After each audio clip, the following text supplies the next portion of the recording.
आज मी इथे नाचणीचे पौष्टिक थालीपीठ बनवते. बनवायला अतिशय सोपे आहेत आणि चवीला पण खूप मस्त लागतात. तुम्ही जर वजन कमी करत असाल तर तुम्ही रात्रीच्या जेवणासाठी किंवा नाश्त्यासाठी हे बनवू शकता.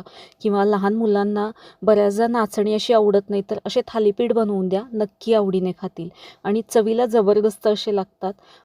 इथे मी 1 वाटी नाचणीचं पीठ घेतलं आहे. जेवढं नाचणीचं पीठ आहे तेवढंच पाणी घेतलं आहे. म्हणजे ज्या वाटीने नाचणीचं पीठ घेतलं आहे त्याच वाटीने पाणी घ्यायचं आहे. हे पाणी गरम व्हायला ठेवायचं आहे. आता यामध्ये चवीनुसार मीठ घालायचं आहे. आलं, लसूण, मिरची हे मी बारीक करून घेतलं आहे आणि ते अर्धा चमचा घातलं आहे.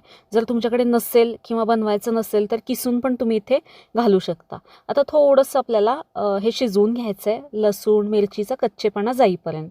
याला चांगली उकळी आल्यानंतर यामध्ये मी थोडासा ओवा घातला, सगळं चांगलं मिक्स करून घेतलं. आता यामध्ये नाचणीचं पीठ घालायचं आहे. 1 वाटी नाचणीचं पीठ घालते मी आणि सगळं मिक्स करून घ्यायचं आहे. गॅस इथे आत्ता कमीच ठेवायचं आहे आपल्याला. याच्यामध्ये गुठळा वगैरे होत नाहीत, फक्त गॅस कमी करायचा आणि जेवढं जमेल तेवढं चांगलं मिक्स करून घ्यायचं. पाणी पीठ थोडं मिक्स झालं की झाकण ठेवायचं आणि लो हीटवरती फक्त 2 मिनिटे याला वाफ काढून घ्यायची. जास्त वेळ शिजवायचं नाही किंवा जास्त वेळ असंच ठेवायचं नाही. हे गरम असतानाच आता हे आपल्याला एका बाऊलमध्ये काढून घ्यायचं आहे, मोठ्या किंवा परातीमध्ये. हे खूप गरम आहे त्यामुळे लगेचच हाताने आपल्याला हे मळून घेता येत नाही.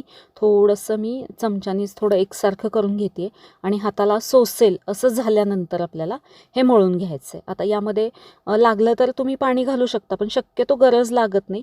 लागलंच तर थोडंसं थंड पाणी पण वापरू शकता. आता हाताला सोसवेल असं झाल्यानंतर थोडं थोडं मी मळून घेते. हात थोडा भाजतोय असं वाटलं तर थोडा थंड पाण्यामध्ये मी हात बुडवून घेते आणि हे मळून घेते. अगदी मऊ छान पीठ हे मळून घ्यायचं आहे एकसारखं असं. पीठ चांगलं मळलं गेलं पाहिजे, नाहीतर काय होतं, आपण थालीपीठ थापत असताना त्याला क्रॅक्स जातात, व्यवस्थित ते बाइंड होत नाही. चांगलं मळून घेतलं आहे मी इथे.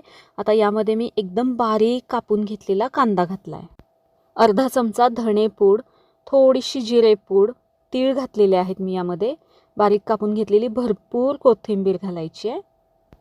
आता हे परत एकदा थोडं मळून घ्यायचं आहे किंवा मिक्स करून घ्यायचं आहे. हे सगळं साहित्य आपण आधीच घातलं असतं तर जे नाचणीचं पीठ आहे ते व्यवस्थित आपल्याला मळता आलं नसतं. त्यामुळे पीठ आधी चांगलं मळून घेतलं आणि मग त्यामध्ये बाकीचं साहित्य घातलं आहे. याचा एक चांगला मी इथे गोळा मळून घेतला आहे. याला तेल वगैरे लावायची गरज नाही आहे, असाच ठीक आहे. आता इथे मी थालीपीठ बनवण्यासाठी किंवा भाजण्यासाठी तवा गरम व्हायला ठेवला आहे. आता याचे थालीपीठ बनवून घेऊया. एक छोटासा गोळा काढून घेतला. जास्ती जाड थालीपीठ बनवायचे नाहीत बघा, नाहीतर ते कच्चे राहतात आणि पिठळ पिठळ असे लागतात. थालीपीठ थापायला इथे मी ओला रुमाल घेतलेला आहे, त्याच्यावरती परत थोडंसं पाणी टाकलं आणि इथे हा गोळा घेऊन आधी हा थोडासा चपटा करून घेतला आणि नंतर आपल्याला तळहाताने आपल्याला थोडंसं हे पसरवून घ्यायचं आहे. कारण काय होतं, लवकर ते पीठ चिकट असल्यामुळे पसरलं जात नाही. त्यामुळे सुरुवातीला तळहाताने थोडासा दाब दिला की ते व्यवस्थित पसरतं आणि नंतर बोटाने हे अशा पद्धतीने आपल्याला जेवढं पाहिजे तेवढं पातळ करून घ्यायचं आहे. लागेल तसं पाण्याचा हात लावून मी हे थापून घेतलं आहे. थोडेसे क्रॅक गेले तर आपण ते जोडून घेऊ शकतो, पण शक्यतो हे पातळच थापून घ्या, अजिबात जाड ठेवू नका. असे मी 4 होल करून घेतले. याला तव्यावरती थोडंसं तूप टाकते किंवा तेल टाकू शकता. यावरती हे थालीपीठ टाकून घ्यायचं आहे. वरून थोडंसं पाणी टाकायचं, म्हणजे ते कापड पटकन त्या थालीपीठापासून मोकळं होतं. हे काढून घ्यायचं आणि हे जे होल आहेत यामध्ये थोडंसं तूप किंवा तेल घालून घ्यायचं आहे आणि आता याच्यावरती झाकण ठेवायचं मीडियम हीटवरती 2 मिनटासाठी. झाकण काढायचं आणि बाजू पलटून घ्यायची. दोन्ही बाजूनी हे आपल्याला व्यवस्थित भाजून घ्यायचं आहे बघा. एकच बाजू भाजायची असं करायचं नाही, दोन्ही बाजूनी भाजून घ्यायचं. हे व्यवस्थित भाजलं पाहिजे, चांगलं शिजलं पाहिजे. तूप लावते मी दोन्ही बाजूला किंवा तेल, तुम्हाला जे आवडतं ते, तुपामुळे छान लागतात. मस्त खमंग असे हे थालीपीठ बनवून तयार होतात. बनवायला एकदम सोपे आहेत आणि तेवढेच पौष्टिकही. कसे वाटले हे तुम्हाला नाचणीच्या पिठाचे थालीपीठ, मला कमेंट करून सांगा. अगदी मऊसूत होतात. आवडले असतील तर व्हिडिओला लाईक, शेअर, सबस्क्राईब करा. धन्यवाद.